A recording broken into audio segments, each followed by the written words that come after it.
ça va concerner Bissonyos. Nenge tolobaka. Distraction spirituelle na kati ya lingomba ezali très dangereux. Distraction spirituelle na kati ya lingomba ezali très dangereux. Mwana biso ya misatu tokolobela likambo ya ba nomination. Tokolobela likambo ya ba nomination.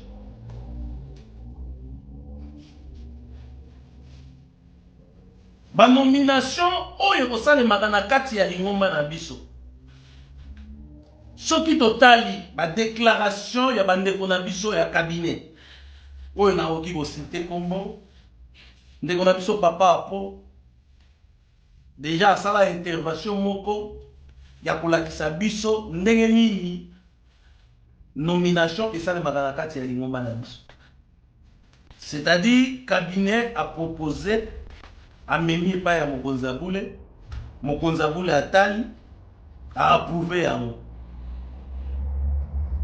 C'est-à-dire proposition mususu eutaka na nzela ya cabinet. Ba proposition mususu pe eutaka epai ya ye moko papa Simon Kimbangu Kyanga.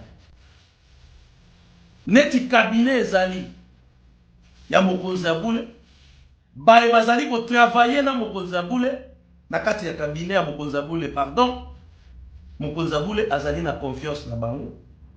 Et bakoki kotala ndenge lingomba ezali ko fonctionner. Babongiseli pe Mokonzabule bato.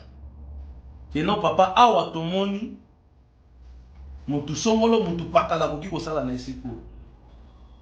Esali marape ndengwa. Bakena ngo epai ya papa, balakisi papa. Papa afimpi.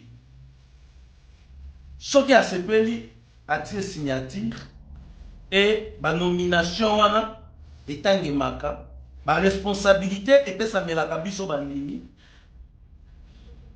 na musala oyo bapesi yo na kati ya nomination oyo papa asali nini anome. Mususu pe ndenge touti koloba ezalaka volonté directe ya ye moko papa Simon Kimbangu Kyanga. Mutu a proposé yete. Cabinet proposé yete, mais ye moko apesi injection. Parce que azana pouvoir autre bengi yango pouvoir na ye discrétionnaire, état que chose spirituelle de l'église kimbongiste et représentant légal. Et pouvoir na ye pesali illimité. Ce qui a décidé à lobby awa na moni botier langa papa songolo bozali dans l'obligation. Ya kotia mutu oyo papa sali nini asengili. Toye bien que na ba information oyo sali na possession na biso. To sali komona déjà ba série ya ba nomination et bandi. Après makambo oyo euti kolega na lingomba ba série ya ba nomination et bandi. Le 12 octobre euti kolega ba série ya ba nomination et bandi. Mingi na batu oyo bazali ko nommer. Ezali pe na batu oyo papa ye moko aponi. Misusu pe ezali bato oyo ba collaborateur. To ba mbuta oyo bazali ko travailler na kati ya cabinet ya Mokonzabule papa Simon Kimbangu Kyanga. Basali proposition et ba présenter yango epai ya Mokonzabule tata Simon Kimbangu Kyanga. Mais biso tozali koloba boye etake ba analyste spirituel. Tozotala makambo na miso ya bonzambe. Tozotala makambo na miso ya bonzambe. Biso tokomitika lisusu te tozala distrait spirituellement. Ndenge balobaka distraction spirituelle. C'est-à-dire bon nommer mutu oyo boyebi ete mutu oyo tango mosusu ako compliquer lingomba. Ça c'est une distraction. Yango tolingaki tosala mbela na biso etake ba analyste spirituel. epai ya bandeko na biso oyo basalaka na cabinet esika oyo babongisaka makambo oyo tokendaka kopesa mokonzi ya bule. Toyebi ete mingi bapesi mokonzi ya bule pasi, mingi kati na biso bangini topesi mokonzi ya bule pasi na esaleli na biso, na ekateli na biso ya makambo topesi mokonzi ya bule pasi. Yango wana biso baanalyste spirituel tolingaki toloba baye mokonzi ya bule ezali konome, mokumba epesameli bino mpona kosunga lingomba, mokumba epesameli bino mpona kobundisa lingomba te, mokumba epesameli biso na bino po ete topesa mokonzi ya bule maboko, po ete likambo oyo ya tata Simon Kimbangu ekende liboso. Totiami na bisika wana te po ete tobundisa lingomba, totiami na bisika wana te po ete tobundisa bana ya tata Simon Kimbangu, totiami na bisika wana te po ete topesa mokonzi ya bule pasi, mais totiami na bisika wana po ete toakompanye tata Simon Kimbangu Kiangala na makambo oyo, na devoir oyo ye azali na yango ya komema biso bana na ye, ya komema lingomba oyo na bilaka oyo banvoila batikaki. Biso baanalyste spirituel tozali musika, me miso na biso, matoi na biso, mabanzo na biso ezalaka na nkamba, parce que toyebi ete nkamba nde ezali esika oyo esimbi bomoi na biso, nkamba nde ezali esika oyo bomoi ya mokili efandeli na nkamba. Esaleli na bino, ekateli na bino ya makambo ezala esaleli na ekateli oyo ekopesa bandimi pasi te, ezala esaleli na ekateli oyo ekobundisa mokonzi ya bule te, po toyebi bakomportema oyo biso bakimbangise tozalaka na yango. Tango umeli kofanda pembeni ya papa, tango umeli kozala na cabinet ya papa, okomi kokanisa lokola mokonzi ya bule azali moninga na yo, okomi kokanisa lokola mokonzi ya bule azali papa oyo yo na ngai tozali na bango na bandana.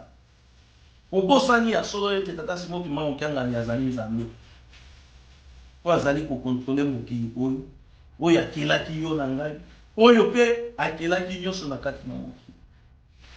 Responsabilité epesameli biso po tosunga lingomba.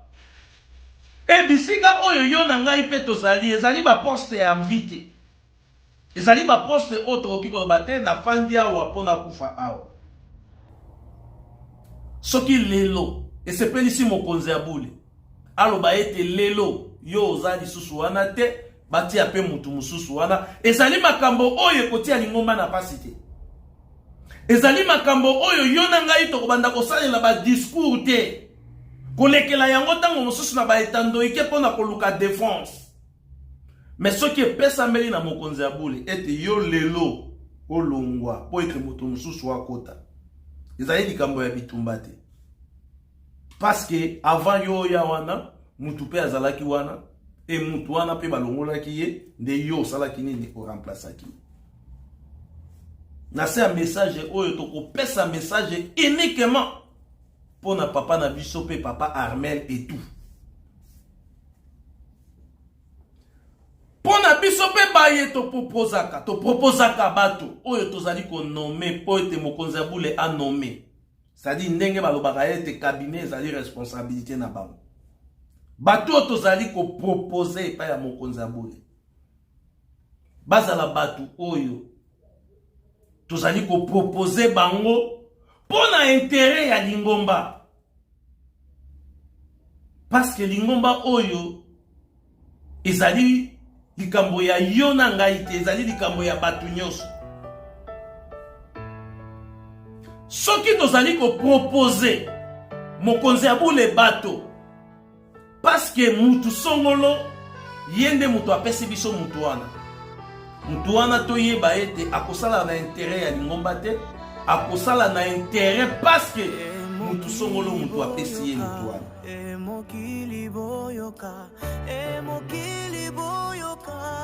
Aho baoloba bamisusu bakoya baoloba non bate oyo azoloba analyste.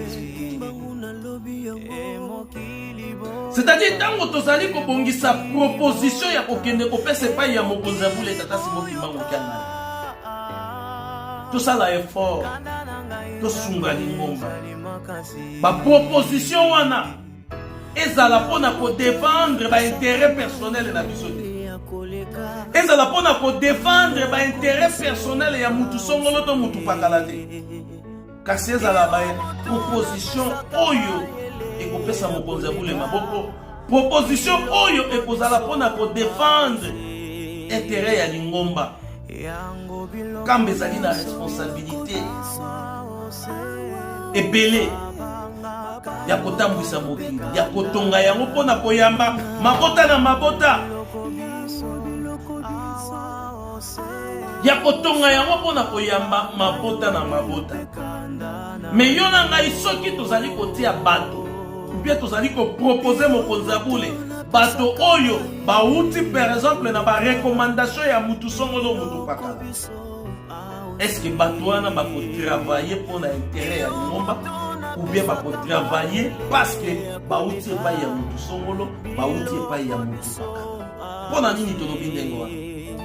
Parce que mokonzi ya bule mikolo elekaki alobaki yango ete ngai nano na nomi, c'est-à-dire ba nomination ebele oyo ebandaki kosalema na ba sentiment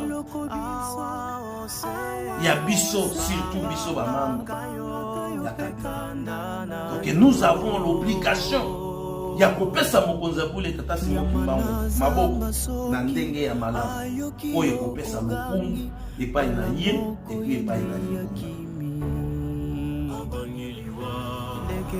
Message na biso avant to quitter na place oyo na oyo etali makambo ba nomination. Message na biso epai ya papa na biso, papa Armel.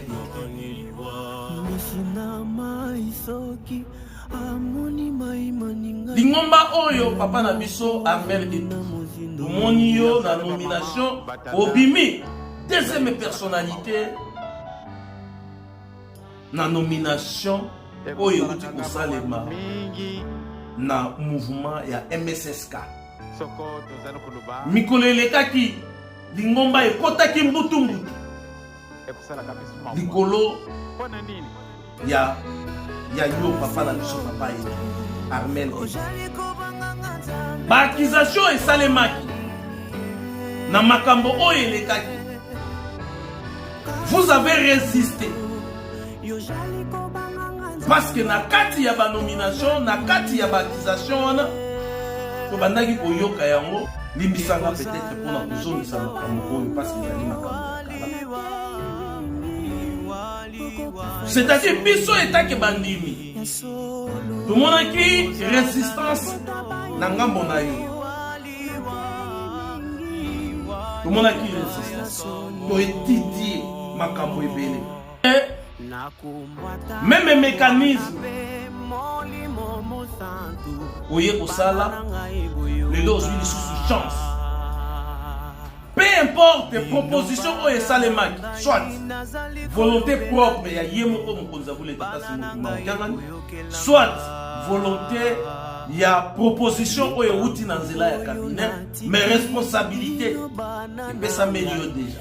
Deuxième personnalité na mouvement ya MSSK chargé ya administration na finance ya mouvement ya MSSK. Ezali responsabilité monene parce que papa na biso papa Mpaku asa déjà mokolo makambo ebele. Je crois que yo nde muto kobanda kosala yango parce que ozali nano jeune elenge makambo ebele yo moto kobanda kosala yango. Message na biso eza soki otiami wana te parce que yo ozali na mbongo. Et puis soki réellement ozali mondimi ya solo, luka o servir tata Simon Kimbangu Kiangani na ndenge ya solo. Otiami wana te parce que bino bozali na mbongo. Otiami wana po opesa mokonzi ya bule mabo. Kamba il faut être. Et MSSK responsabilité ezali ya makasi. Ezali na côté ya sécurité. Ezali na makambo ebele. Otiami wana parce que mokonzi ya bule atie signature na ye na kati ya proposition oyo bapesaki. Soki mokonzi ya bule tata Simon Kimbangu Kiangani atiaki signature na ye te, nde yo lingaki ozala deuxième personnalité ya MSSK. C'est-à-dire otiami wana parce que mokonzi ya bule tata Simon Kimbangu Kiangani atie linzaka na ye na nomination na ye. Otiami wana te parce que mutu songolo atiaki linzaka na ye. Otiami wana te parce que papa songolo nde mutu atiaki linzaka na ye te. Otiami wana parce que mokonzi ya bule tata Simon Kimbangu Kiangani atie linzaka na ye. Parce que vous avez un bon. Et puis mbongo na yote mutu sali eto za. Mais otiami wana parce que mokonzi bule atie linzaka et puis amoni ete boki ko sala un plus pour na développement et bonne marche ya mouvement ya MSSK.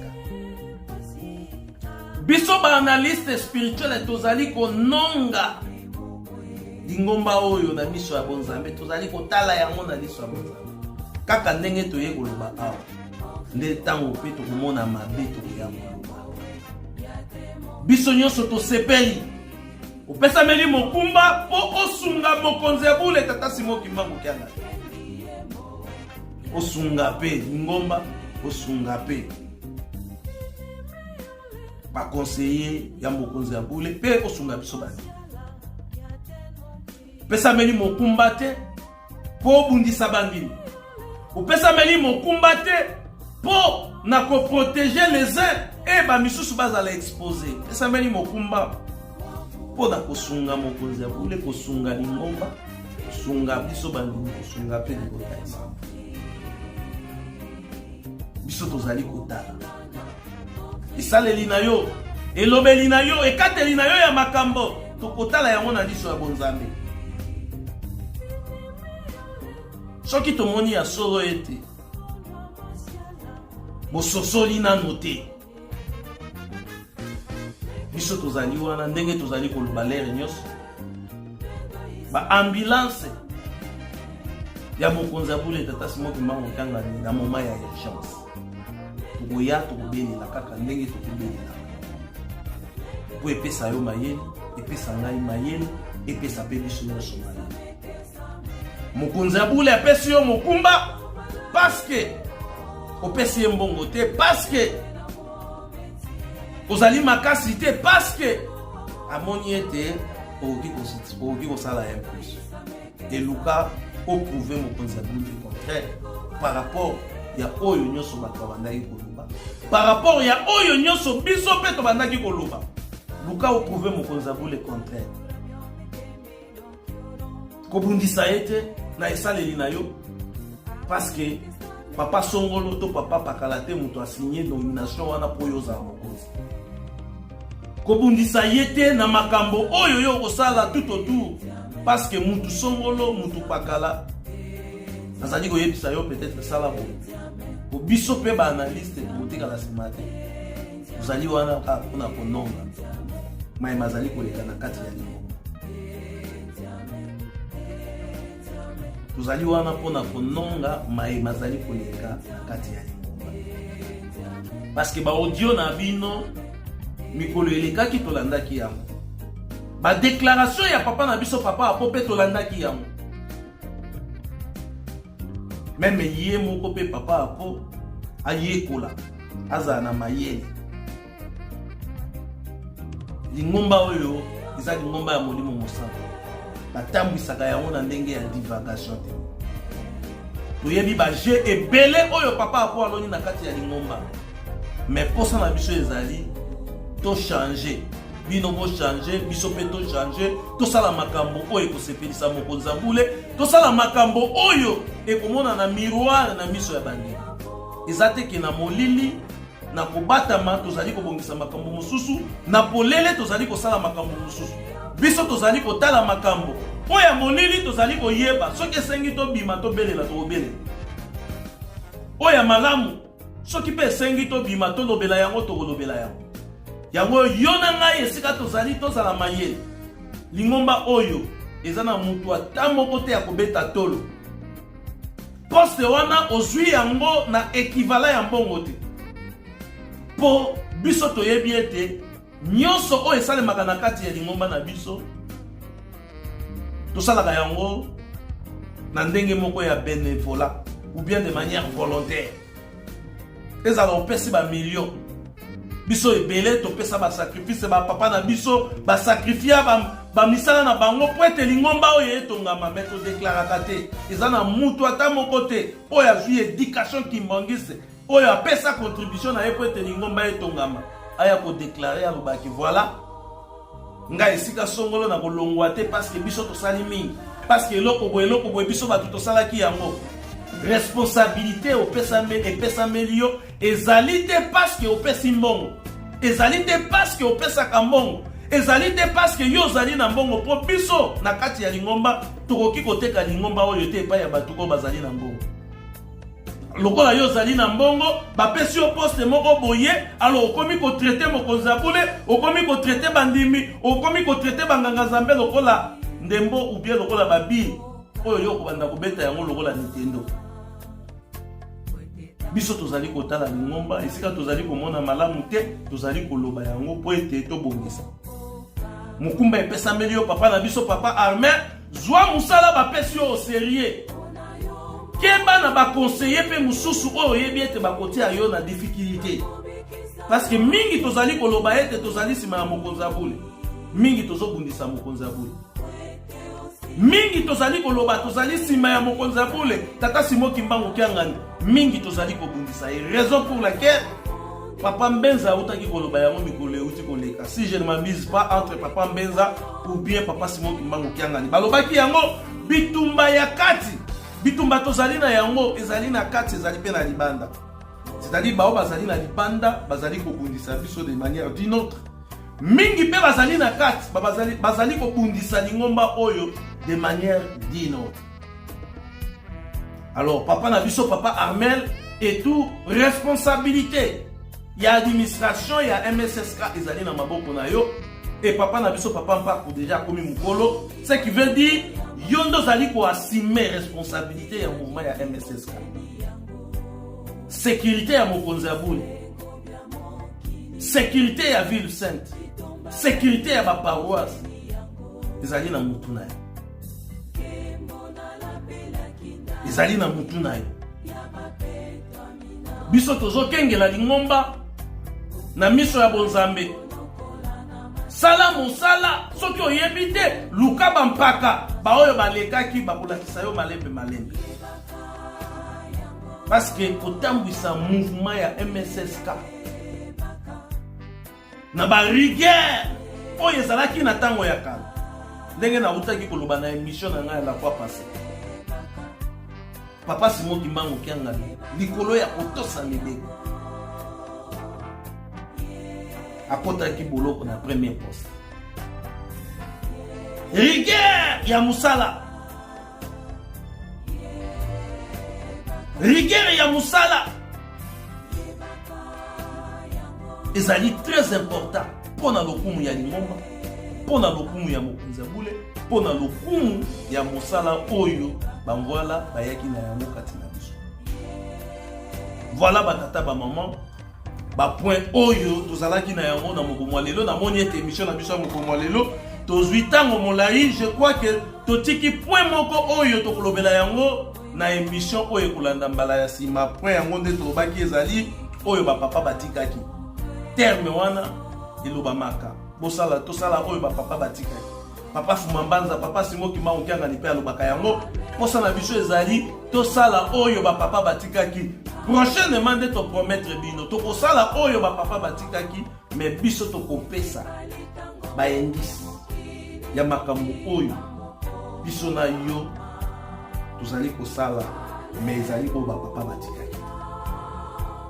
Lolenge tokolobela yango ekozala pointe tobongisa na ba décision na ba changement to ba makambo misusu oyo tozali kobongisa ya lingomba toyeba kobongisa ndenge ba papa batikaki, parce que tozali na yango na kati na lingomba ba problème na ba difficulté tozali na yango na kati ya lingomba ezali dû ya kozanga kotosa oyo ba papa batikaki na ba niveau nyonso, sur le plan administratif, sur le plan ya fonctionnement, sur le plan spirituel, sur le plan ya makambo ebele.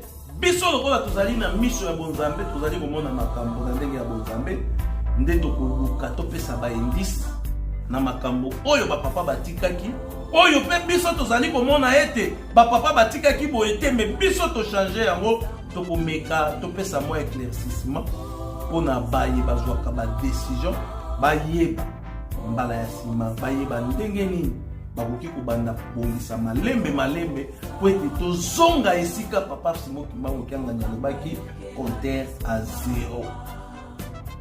Tozonga esika ba papa batikaki makambo nyonso oyo tokobanda kosala tosala yango ndenge ba papa basalaki nini, ndenge ba papa batikaki.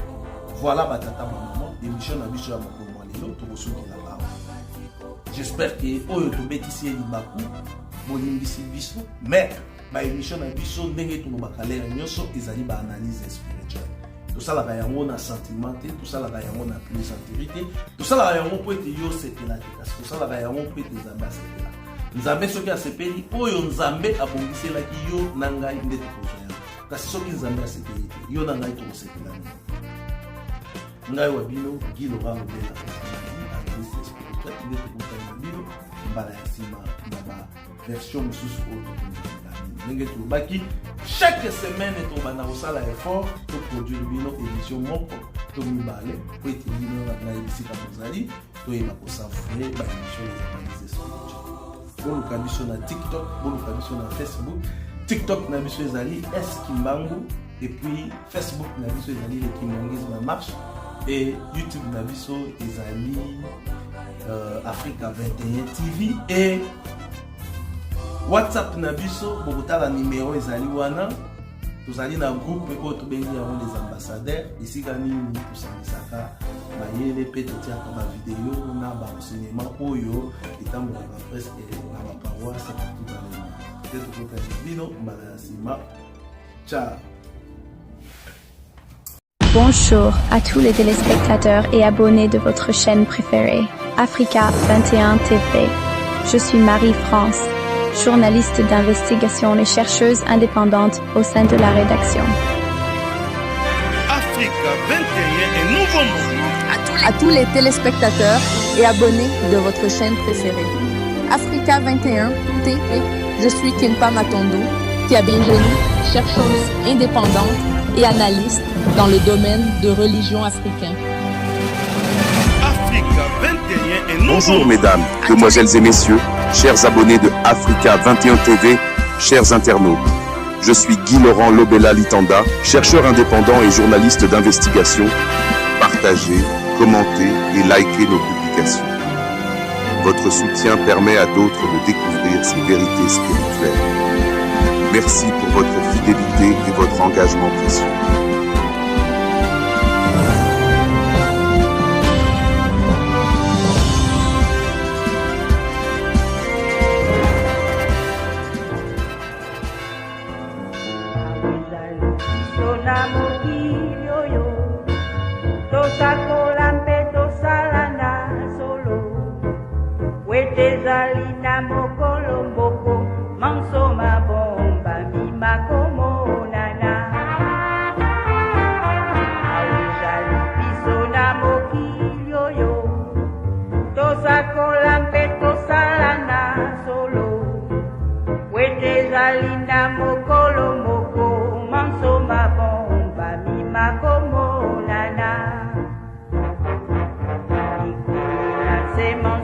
makoleka kasiela kayanzambe kolekate inwe salema mokili monso sola ya solo buka so bwanzambe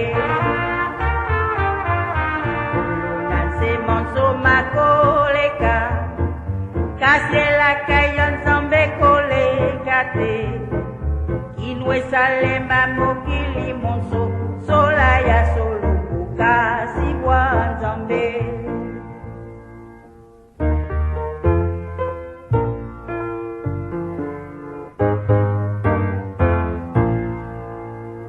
na tongo ya Noa tokanisa bondimi sodo magomora tokanisa bondimi lelwe komeli biso tomoni bamba ela kaya nzambe kolekate na tongo ya Noa tokanisa bondimi sodo magomora tokanisa bondimi lelwe komeli biso tomoni bamba ela kaya nzambe kolekate inwe salema bondimi basepela inwe salema bondimi basepela inwe salema bondimi basepela inwe salema